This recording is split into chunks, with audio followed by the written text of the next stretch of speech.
Naples is first of all sun, colours and sound. Founded by the Greeks in the 7th century BC, it was first called Partenope and quickly became an important city. It was soon integrated into the Roman Empire, which brought it great prosperity, after which it experienced a turbulent history. Although it was the capital of the Kingdom of Naples and the Two Sicilies, this was always on behalf of foreign dynasties. From the Normans in the Middle Ages, to the Bourbons after 1734, with the French Angevins, the Aragonese and the Habsburgs of Spain in between.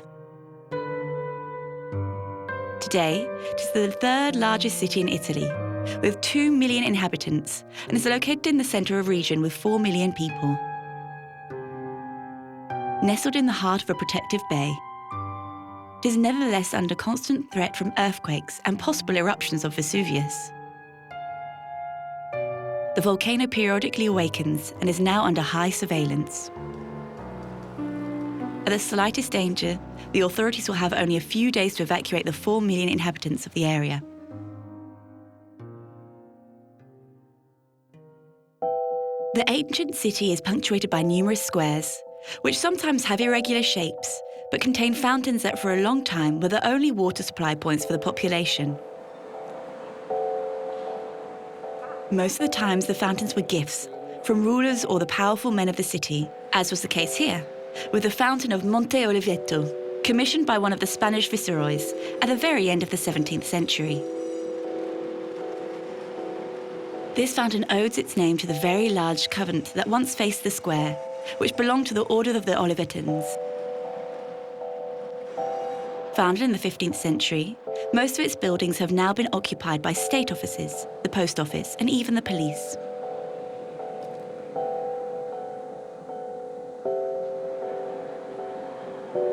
However, the church is still visible and is now called Sant'Anna de' Lombardi. It's a very simple architecture that dates back to the 15th century, but has also been renovated and redecorated several times since the end of the 16th century. As a result, the choir added in the 16th century allows various furniture and decorative elements to coexist. The crucifix and its plump little angels from the 18th century, the altar, richly decorated with stone marquetry from the 17th century, while this large painting shows the education of the Virgin by God himself, dates back to the early 19th century.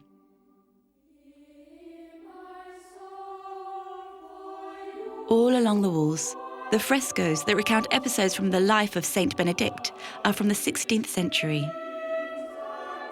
On the nave, there are many chapels, about 10, many of them decorated with the greatest care.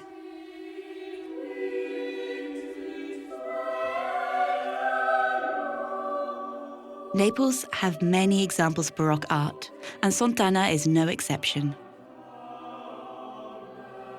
These chapels, decorated at great expense by illustrious families, are a testament to this. However, there is also evidence of earlier periods here.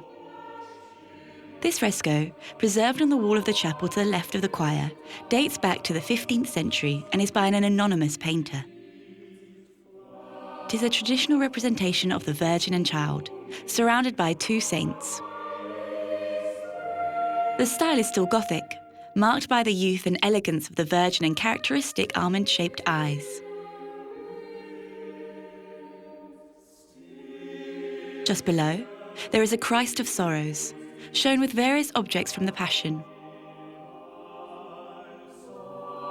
The Manneristic triptych of the Certosa chapel has suffered the ravages of time and has many gaps in the painting.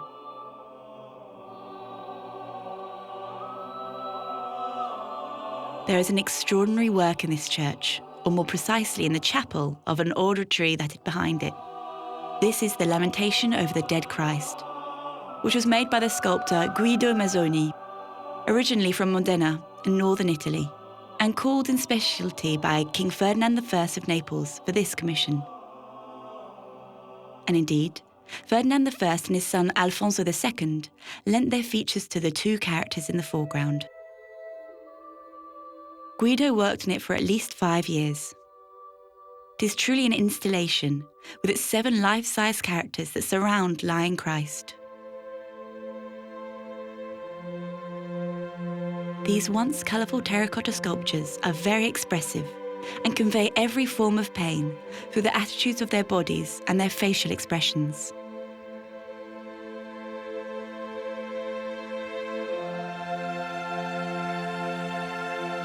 The organ is an essential element in churches because the Catholic liturgy is very fond of music. This one is incorporated in a wooden casting that is carved and gilded with typical 17th century motifs. The Chapel of Avalos still has a full decoration on its dome and vault. It was made at the very beginning of the 17th century, in a style that was not yet truly Baroque, as you can see from the frames that obediently surround each scene. However, the paintings have unfortunately been greatly worn by time and also damaged by earthquakes and the ravages of the Second World War.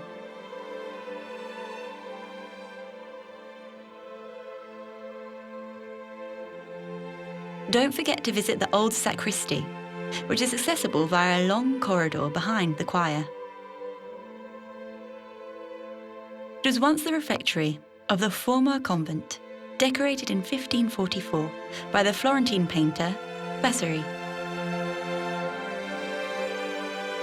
The room was later transformed into a sacristy at the end of the 17th century.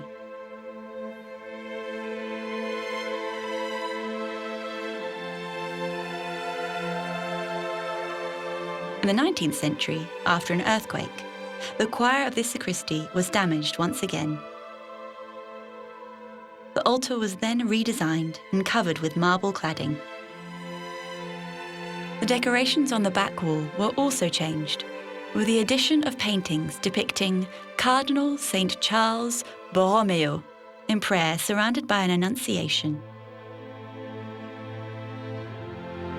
You can see that these side paintings were added to an older decor because the coats of arms painted on the wall were cut.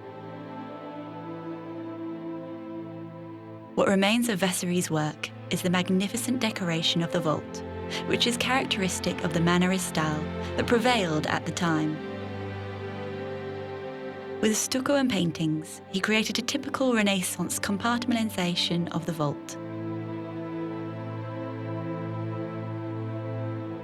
Inspired by antiquity, he multiplied the decorative motifs and inserted very colourful medallions that depicted religious characters and allegories.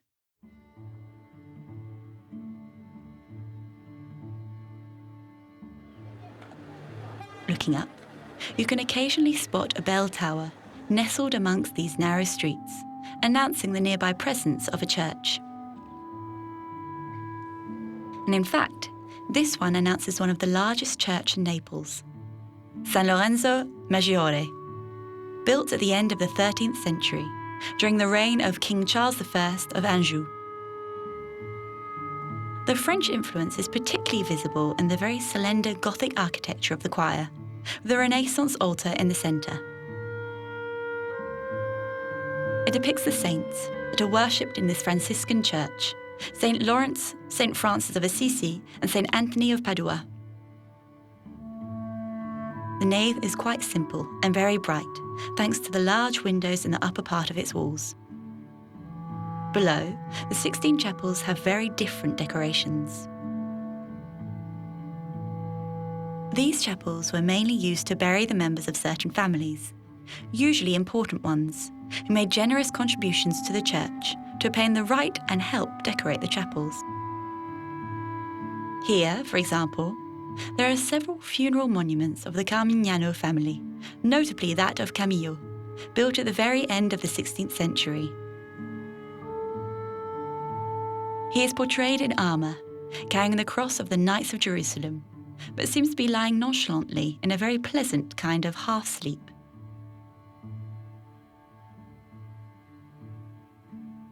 This pose was copied by other family members.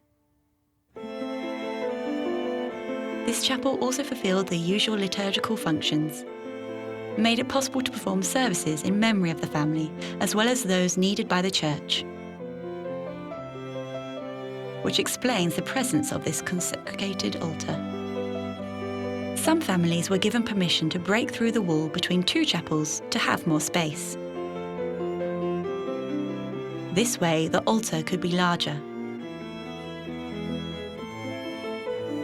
A number of eminent and powerful figures of Naples were buried in San Lorenzo.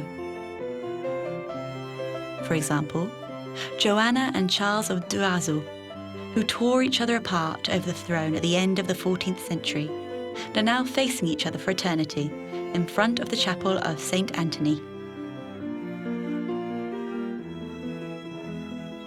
The chapels of the ambulatory were restored at the end of the 19th century, like the rest of the church.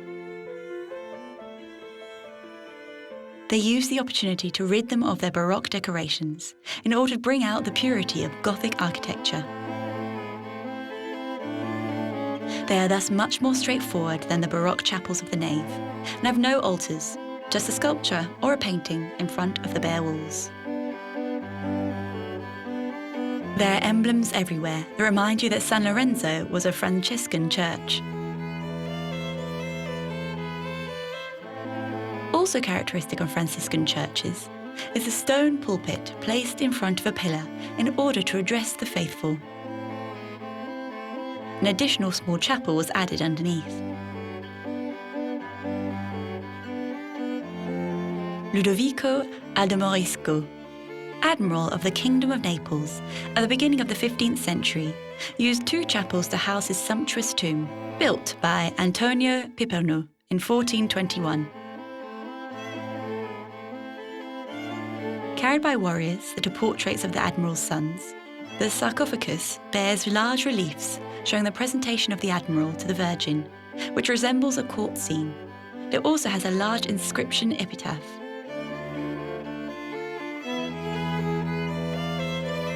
Lastly, the whole thing is covered with a large baldachin. There is a striking contrast with the Cathedral Chapel, which has retained all its Baroque decorations, created by the greatest artist of the 17th century, Cosimo Fanzago. From the floor to the ceiling, the decor is exuberant, like the statues and busts of the family members in ecstasy. In the next chapel, the terracotta altarpiece, once painted with the Virgin and Child, is fully Renaissance style, both in its decorations and in the soft and gentle demeanour of its sculptures. San Lorenzo's most exceptional work is located between two pillars at the beginning of the ambulatory. Catherine of Austria, the first wife of Duke Charles of Calabria, and daughter-in-law of King Robert of Anjou, was buried here after her death in 1327. Her tomb was made by Tino di Camagno, a sculptor from Tuscany, who was sent for by King Robert. He marvellously combined monumentality, faith, suffering, and preciousness in the play of mosaics on the twisted columns and the body of the sarcophagus.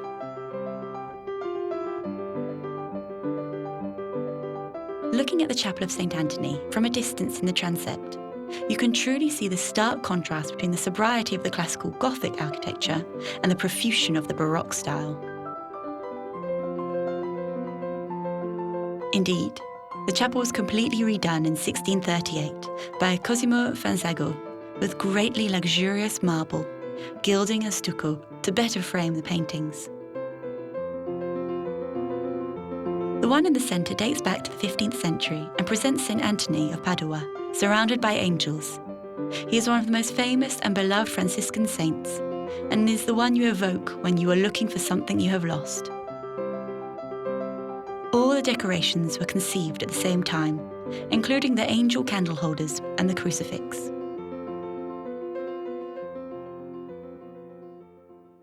A gem in the heart of Naples, the convent of the Congregation of the Oratory, or the Hinramites, dates back to the early 17th century. The district was literally rebuilt to make room for its construction, and the small cloister with the well took over the inner courtyard of an old palace. From there, you can see the dome of the church, and a small bell tower with a relief carving of the Assumption.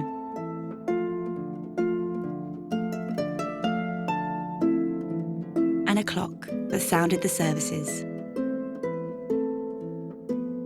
But the most extraordinary part of this convent is undoubtedly the Cloister of the Oranges. Located in the heart of the old town, it is a haven of peace that has been planted with citrus fruits since the 1630s. The very sober architecture forms a magnificent contrast with the power of nature. An enchanting place.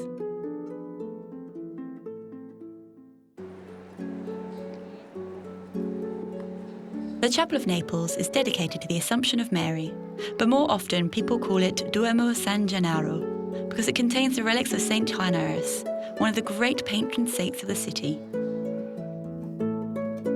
The facade dates back to 1876 and was redone after being damaged by numerous earthquakes.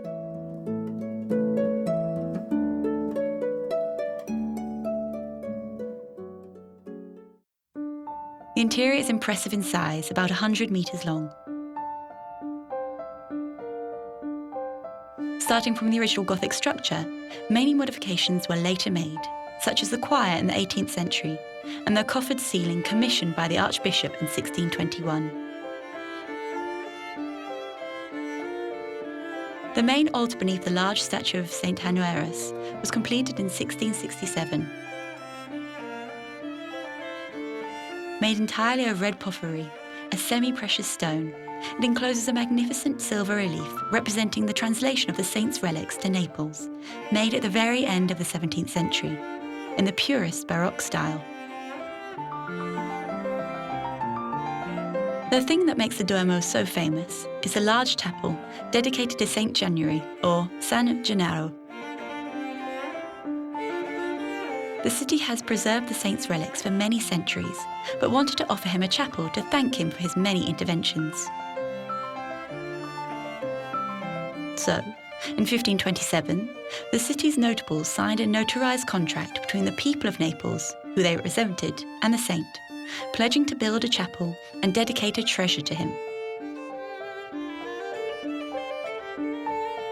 The city fulfilled its promise in the 17th century and had a gigantic chapel built, which was then sumptuously decorated. A painting of heaven was added to the dome in 1643 by the painter Giovanni Lanfranco, representative of the grand Italian classical art of the mid-17th century. All around, the other altars contained oil-on-copper paintings that tell the story of the life and miracles of Saint Januarius. These paintings are surrounded by several dozen sculptures, 19 bronze statues representing the bishops of Naples, and 54 silver busts, which represents the city's patron saints and contain relics. The whole thing gives a strange impression of a colourful world populated by unreal people. Across from the San Gennaro Chapel, there is the former cathedral of Saint Restituta, which was built in the 8th century, then integrated as a chapel into the new 14th century cathedral.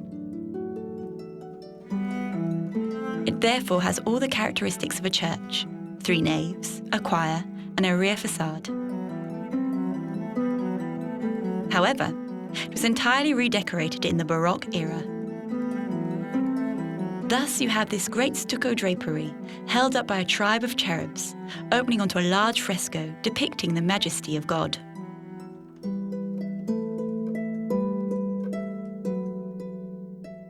All the different periods coexist in this former basilica. In the chapel dedicated to the Madonna del Principio, there is a 14th century mosaic depicting the Virgin and Child between 2 saints, Saint Gennaro and Saint Restituta.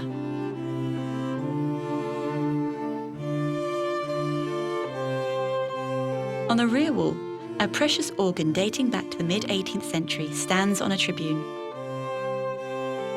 It is protected by painted shutters and surrounded by a very refined trompe-l'oeil painting.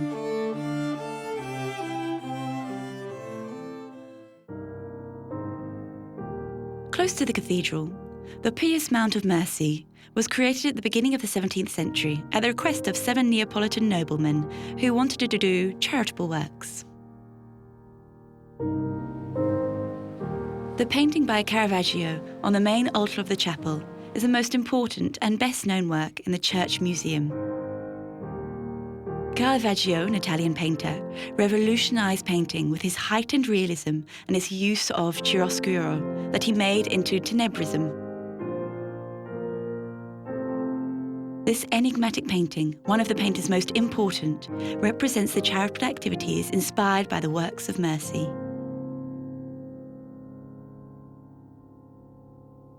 In a complex composition, the Virgin and Child are represented at the top, supported by the angels, while below, the characters make gestures to allude to the works of mercy. In this dark scene, you can recognise Simon, in prison on the right, being breastfed by his daughter.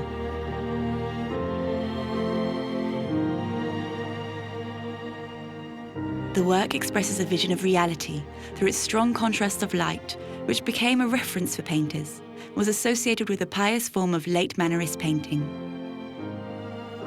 This frame is a manifestation of the understanding and compassion that makes us share the suffering of others. Made by Corcione, a Neapolitan sculptor, it consists of a tactile translation in bas-relief of Caravaggio's painting, meant to enable the blind and visually impaired to understand this work. Now for a change of scenery. Here we are at the other end of Spacca Napoli, on the Gesù Square, famous for the spire of the Immaculate Virgin standing in the centre. A large Baroque white marble spire, it was erected in the mid-18th century in honour of the Virgin Mary. 22 metres high, it has a sumptuous decoration of rockeries, clouds and statues, and was undoubtedly inspired by the festive machines that were built on every occasion during the Baroque period. Every year, on December the 8th, firefighters come to place a wreath of flowers on the Virgin's head. Facing it is one of the most famous facades in Naples, the Jesuit church, or Gesù Nuovo.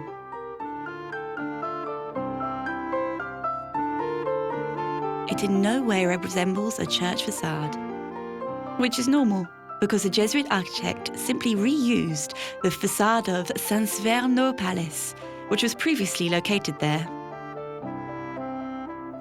He made holes for the side entrances and the windows, but kept the bossages and the central entrance, which was barely modified at all afterwards.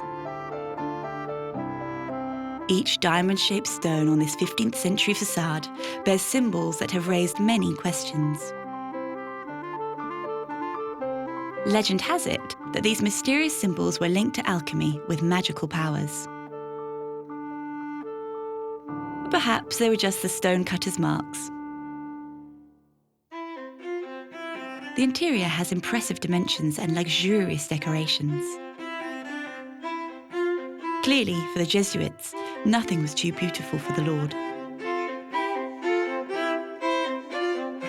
They also enlisted the services of the main Neapolitan architect and decorator of the era, Cosimo Fanzago.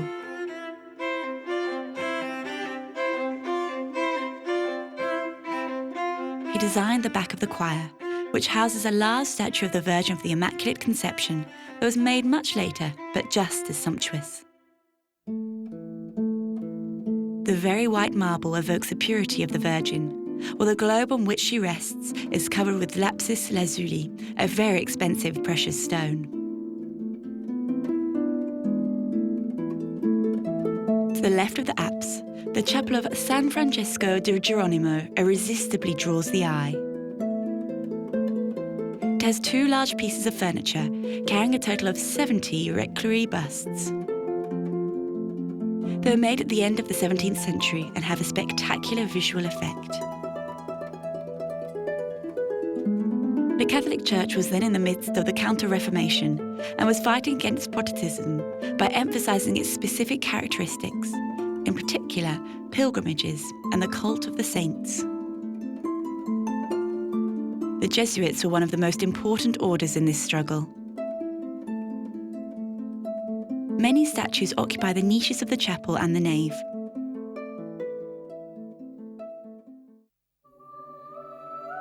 Made of painted wood or marble, they add to the abundance of the decorations and are also used for Catholic worship and liturgy. The Nativity Chapel opens wide onto the nave.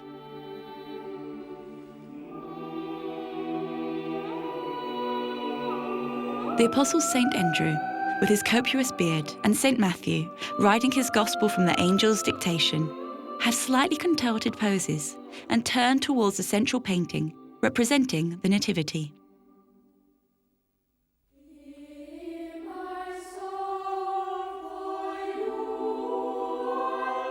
All these works were created between 1601 and 1602.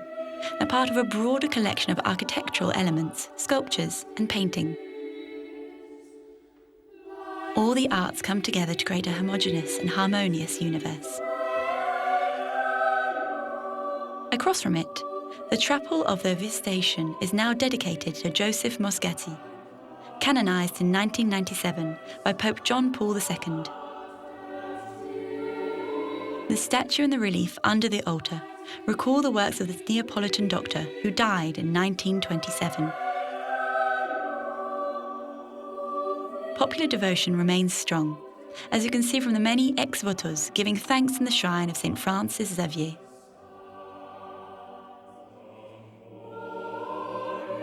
Dating from 1659, the Chapel of the Crucifix contains a precious 16th century wooden crucifixion made by Francesco Mollica. It towers over the tomb of Saint Chiron, which was placed here at the end of the 16th century and is much revered in this church.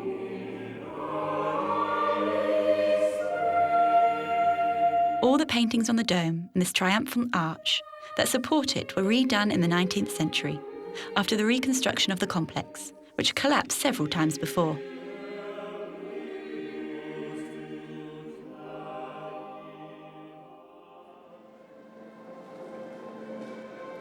The Santa Chiara complex is enormous and monumental, consisting of a basilica, a bell tower, and 2 convents.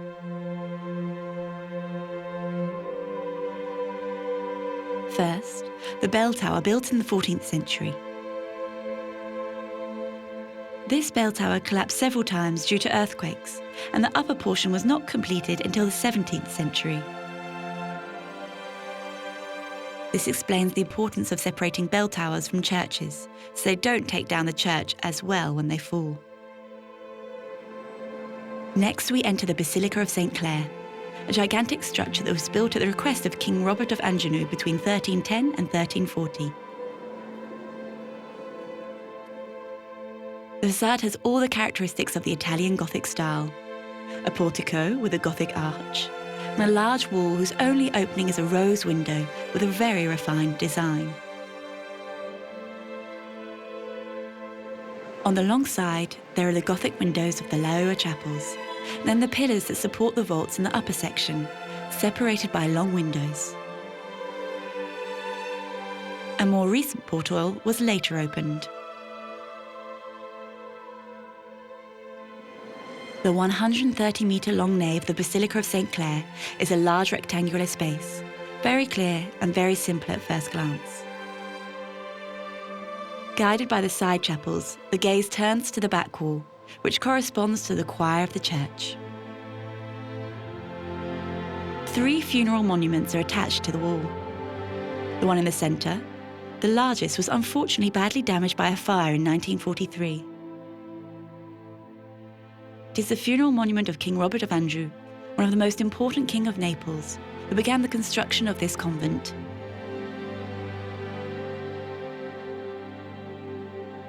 The entire choir is quite homogeneous, as the 2 other funeral monuments, the altar with Gothic arches, and the wooden crucifix that tops it all, from the 14th century. The nave is bordered by 10 chapels with varied decorations.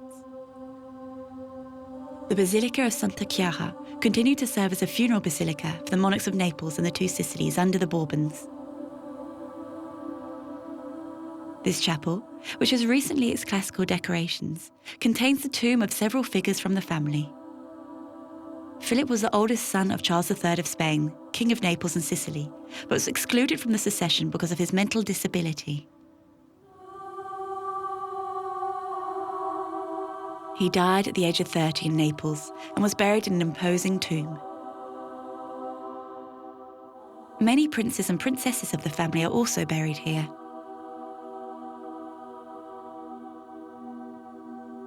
The Chapel of St. Francis owes its name to the statue of the great Saint of Assisi, located above the central altar. It dates from the 17th century, which explains the somewhat languid pose of the saint and the fact that he holds a skull, the emblem of Christian obligatory meditation on salvation. Around it, there are the funeral monuments of the Balzo family. The first tomb on the left is that of Raimondo, who died in the 14th century, shown lying on a bed unveiled by angels opening the curtains.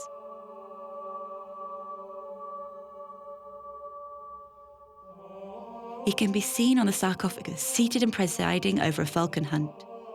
The chapel is the only one in the church that remains intact after the bombardments of 1943. It has therefore retained its full Baroque decoration, with architectural motifs and marble veneers that integrate funerary plaques and medallions as though they were decorative elements. On the wall to the right, Isabella has a funeral monument similar to that of her husband Raimondo. Carried by allegorical figures representing the virtues, the sarcophagus shows Isabella in her role as the Lord's wife, and above, she is welcomed by the angels as she lies in an eternal sleep. In the nave, the only concession of the decorations is the stained glass windows. The ones we see today are modern, made after the war, but they are based on what existed before. They provide soft lighting, with the colours reflected on the walls.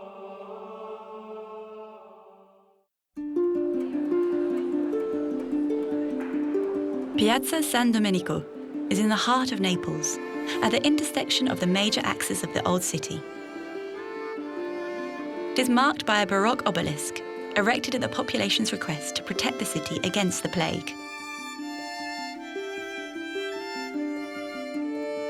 It is topped by a statue of Saint Dominic, the patron saint of the square. Around it, several old palaces have been restored and have now been given new functions, including the Eastern University. At the back of the square, you see the chevet of the San Domenico Maggiore church as it faces the other side. However, you can still access to the church from the square through a Gothic door at the top of a monumental staircase. The church was built at the request of the French king Charles II of Anjou between 1283 and 1324. The architects were French and therefore applied the principles of the Northern Gothic style. However, like the other buildings, it suffered from many earthquakes and changes in taste, which is why the coffered ceiling was completely redone in the 18th century in a Baroque style. The entire choir was refurbished in the 17th century. Before that, it housed the tombs of the Aragonese dynasty. The organ casing, altar, and balustrade date back to the end of the 17th century and the beginning of the 18th century, but fit perfectly into the backdrop of the Gothic pointed vault.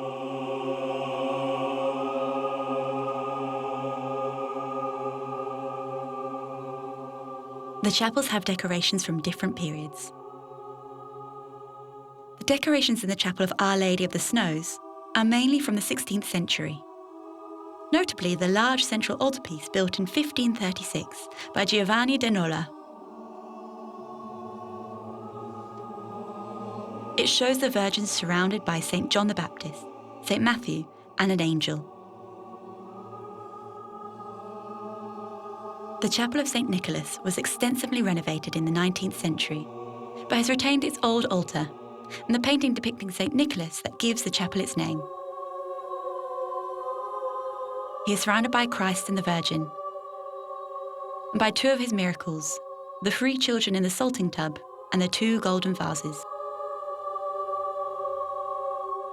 Right next to this, the statue of St. John the Baptist, was made by Girolamo Dorai around 1594.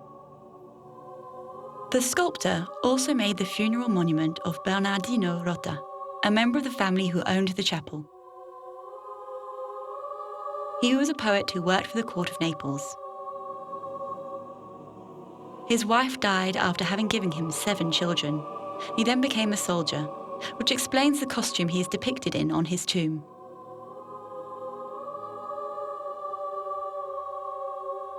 The most venerable chapel is called the Chapel of the Frescoes because of the decoration on its walls. This decoration dates back to 1306-1308, the time when the church was built, and tells the story of several saints.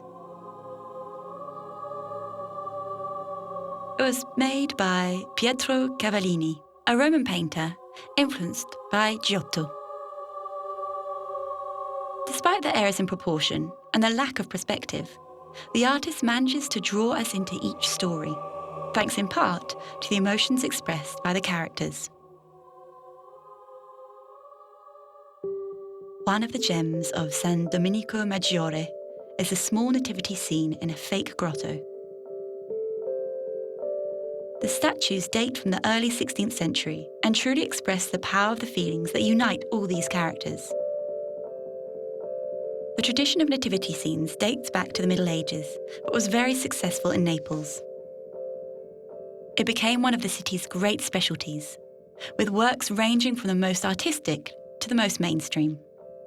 This nativity scene is located in the Chapel of the Crucifix, the largest in the church. Above the Spanish Quarter stands the hill of Vomero and the magnificent Carthusian monastery San Martino, a huge white building visible from almost the entire city. A funicular was built in 1891 to connect this hill with the lower city and has been carrying thousands of passengers a day since then.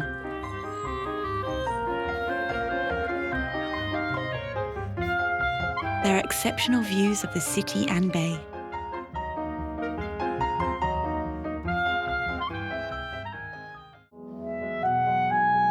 The Carthusian monastery of St. Martin, which stands at the top of the hill, is a complex that is appreciated as much by the Neapolitans as by the tourists. All of the church, chapels and cloisters were rebuilt and redecorated between the end of the 16th and 18th centuries, making it a veritable hymn to Baroque art.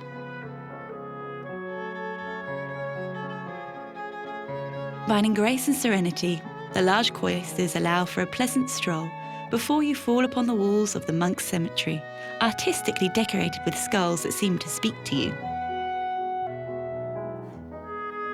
Nothing aggressive though, just a little face-to-face chat.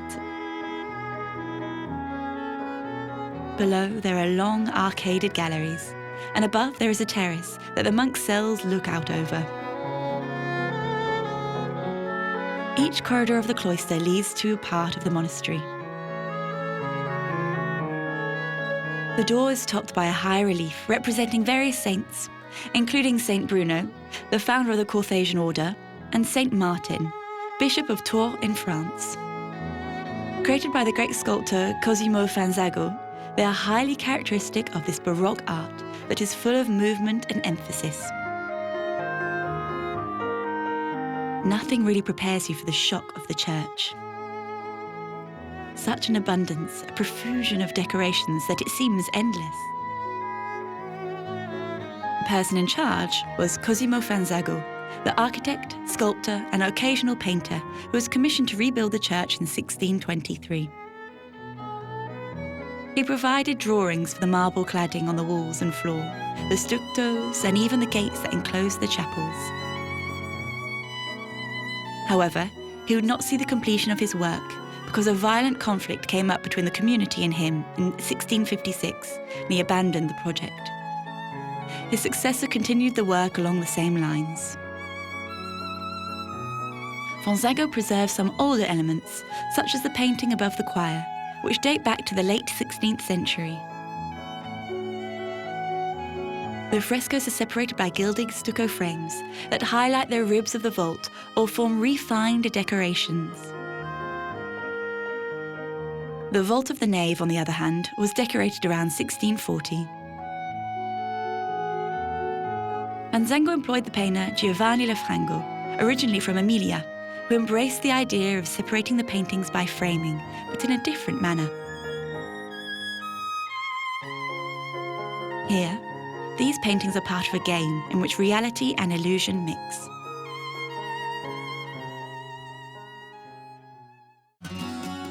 One of the 8 chapels overlooking the nave, the San Gennaro Chapel, has a series of reliefs that recount the life of the saints. The central painting shows the Virgin giving the keys of the city to Naples, to San Gennaro. The Chapel of St. Bruno is dedicated to the holy founder of the order. It was almost completely decorated under Fanzago's direction, except for the 2 sculptures of Solitude and Penance, which were made a few decades later.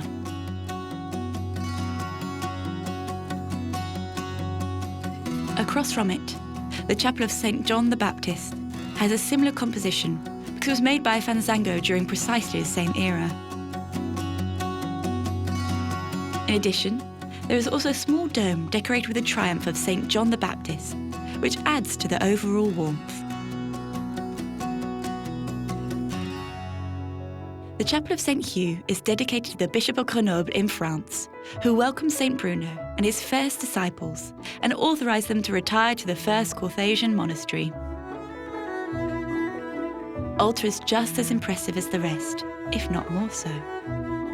And yet, it is made of wood, gilded and decorated with paintings that imitate the veneers of marble and lapis lazuli. In fact, this was a model based on drawings by Francesco Solimena, an 18th century artist, which was meant to be later remade with more precious material. This was never done, and the Carthusian monastery has since then had to be content with this wooden model. There are many rooms to visit behind the church. The parlour was originally intended for external visitors, hence the wooden beams along the walls.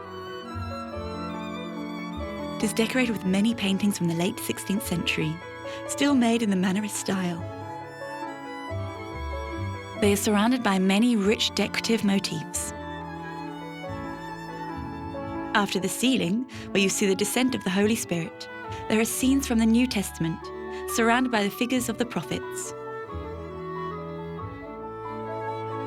These are paintings with light colours and a soft light that emphasises the figures, who stand out against a very simple landscape. The refectory was added in the 18th century. It allowed monks to meet during religious holidays. Hence the presence of these tables in front of the benches. Everything has remained as it was when it was finished in 1724. Including Nicola Malinconico's large painting of the Wedding of Cana, a theme perfectly suited to the purpose of this room.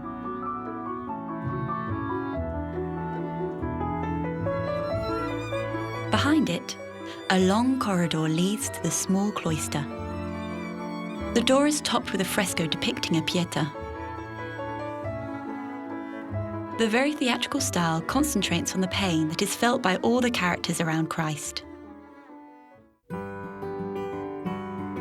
Even the passageways between different rooms have magnificent decorations. The yellow colour evokes gold, and the abundant vegetation evokes prosperity. In the upper area, more and more space is covered by paintings, with works that time and again is straight religious episode.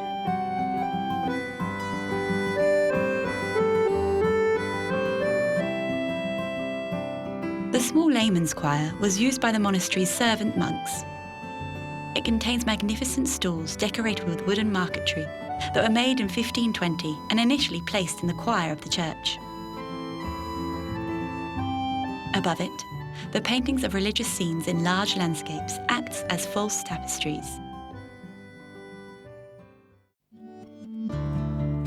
On the other side of the church, you can access the Christi.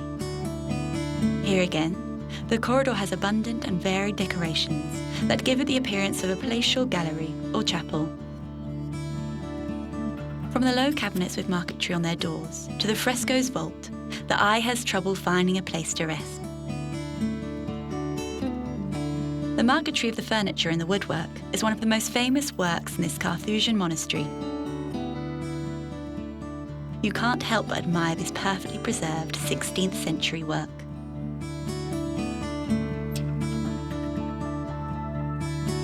The vault was painted by the Cavaliere d'Arpino, an artist who came from Rome and had certainly seen Michelangelo's Sistine Chapel many times.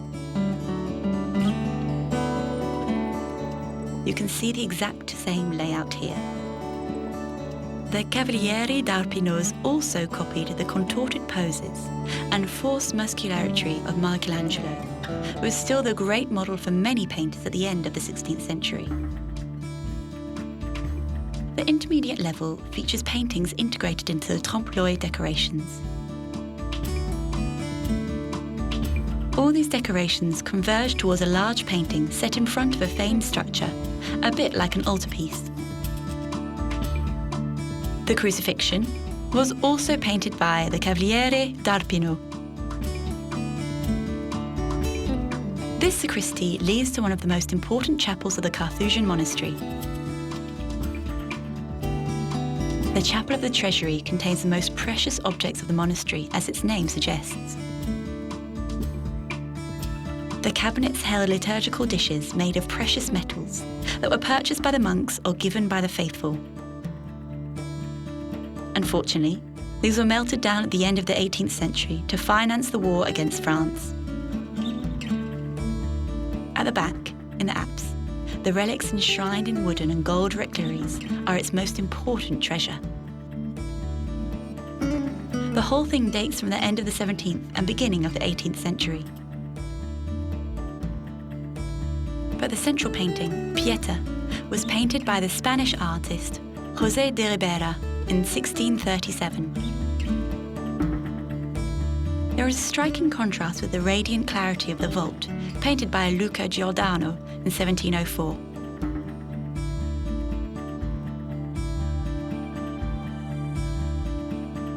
For once, it is the biblical heroines that are highlighted there, surrounding the figure of Judith, being carried triumphantly at the centre.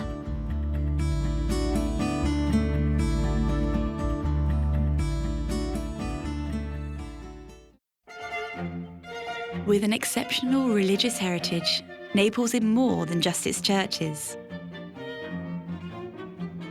Everything in the Parthenopean city is fascinating. With a rich, centuries-old history, its streets, squares, convents, palaces, and simple houses each reveal an interesting treasure or detail. From the heritage of antiquity that is so strong in its museums and surroundings, to the buildings from after Italian unification, to the French Gothic, the Renaissance, and above all, the powerful and dynamic Baroque art. All the styles coexist in a unique harmony. This must be due to the magic of the setting, with the Bay of Naples and the ever-present shadow of the majestic Vesuvius, its shape and the threat that it constantly poses, but everyone, inhabitants and tourists alike, make it a point of honour to forget.